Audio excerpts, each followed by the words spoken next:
everyone. For this Animation Friday, I thought it would be interesting to delve in something that's related to sort of the history of animation again.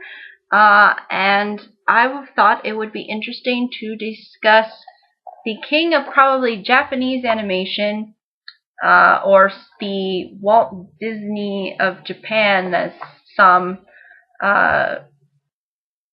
fans or people that enjoy his work like to call him, and that is Hayao Miyazaki.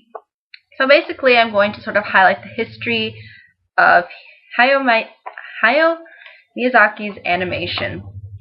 So the interesting thing about Miyazaki is he didn't really start his own company till later on with a business partner, which I'll get into, but he did start out working within animation at a low level. So he was a low-level animator who was responsible for generating various media, cartoon animation content for Japan. And these cartoons in particular largely were Gulliver's Space Travels. And as he was working on these kinds of animation, and this is where you see sort of Japanese animation sort of becoming popular, I think, within Western culture, and I will get into that a little bit later too. But after working consecutively on various cartoons and being an animator, he eventually became a director and a key animator on many films and series that he was in charge of and part of making. And this is where his sort of business, I guess, partner comes in, because he ended up frequently collaborating with a man named Isao Takahata, and they basically ended up co-founding what is really the studios, the sort of Miyazaki Studios, except it's called Kilabi Films. And the interesting thing about Miyazaki's work is that it's very story-driven, character-driven, thematically driven. There's a lot of different styles and that encompass sort of his presentation of animation. But I think largely he focused more on female characters. In particular, his most noted works, I think, have focused more on female characters. And again, whereas Walt Disney's themes were more based upon dreams and aspirations and individuality and, that were very emotionally driven, Miyazaki's films, I think, are driven in a different kind of emotional way. They're more based upon, like, humanistic and ecological kinds of themes. So that's something that I think has allowed people to distinguish him as an animator because of what he focuses on when it comes to animation. Now, this is something that's very important to note when it comes to Japanese animation sort of being introduced to Western culture. And all you Miyazaki fans out there, you've got to give credit to Disney, because Disney ultimately was the distributor of Miyazaki's films, and is responsible for distributing the content to the United States, to Western society, and providing, translation and voiceover and such. You have to give Disney that credit, and Disney did see the potential that Miyazaki had as an animator, and they felt that a lot of his work should be showcased in a similar way to what DreamWorks did with the people who were in charge of making Wallace and Gromit.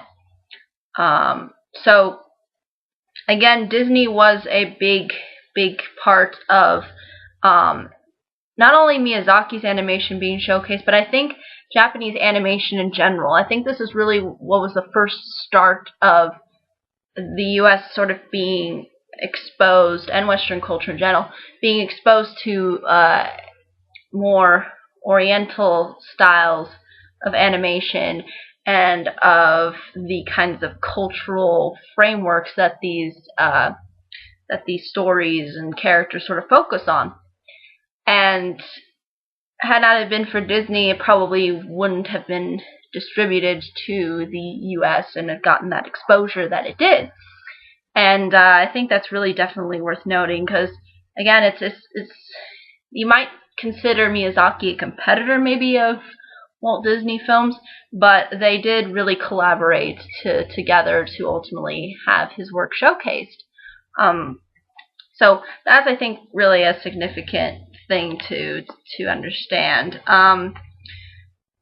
Miyazaki's son, I think, has taken on his father's footsteps and has been responsible for directing animation as well.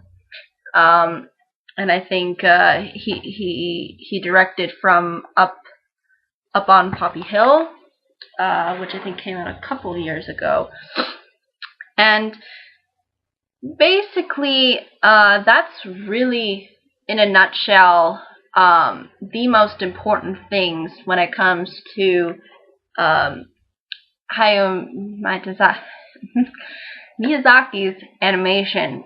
I think in the later 90s, early 2000s is really when we saw this surgence of Japanese animation, and we've seen Japanese animation being so prominent within even our Western media. I wouldn't say that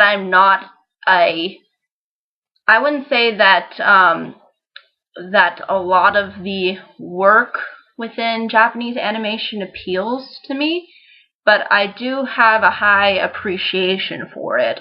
I think there's a lot that it has to offer, and there's a lot of interesting things that that Japanese animation does that Western animation doesn't do. And again, they explore different things than what Western animation usually does. So there's a lot of groundwork when it comes to this kind of animation. And in particular, in case you're not familiar of who Hayao Miyazaki is, basically his most famous noted works, I think, include Spirited Away, Kiki's Delivery Service, which is actually the only film that I did see in its entirety, which I actually own, and I do really enjoy watching that one. I like how it's just a very simple story. There's Princess Mononoke, Castle in the Sky, Ponyo. So films like that are what Miyazaki tends to focus on. But in a nutshell, that's really ultimately all I can say in regards to the history of his works, because it's really straightforward, at least from the research that I did in regards to him becoming part of the animation world, and how that ultimately ended up being distributed into the Western culture. So I think it only makes sense to address him as a really well-recognized animator. I think he did win an Academy Award at one point. I'm not sure for which film it was, but I think it's probably one of the films that I did list.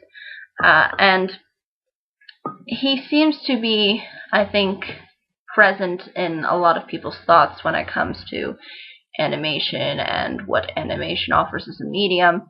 And I think it's only fair, definitely, to address what he has to offer in regards to films. Are sometimes the things in it a little bit confusing and difficult to understand? I think so in certain respects, especially when, again, I wasn't born in the Asian culture, so I don't really understand certain things that go on. Even the Nostalgia Critic mentioned that in his Ponyo review. He's like, I don't know what they're doing. I'm confused. Like, I think there is this cultural disconnect, I think, at times, when it comes to his animation when being presented to Western audiences. But I do think that he has a lot to offer and I think he's definitely someone that will go down in the history books when it comes to animation and what he has contributed to animation. But ultimately, I think that's really all I can say about Hayao Miyazaki, and his history with regards to animation. But if there are any questions, comments, concerns, I'd be more than happy to answer them. But until next time, everybody.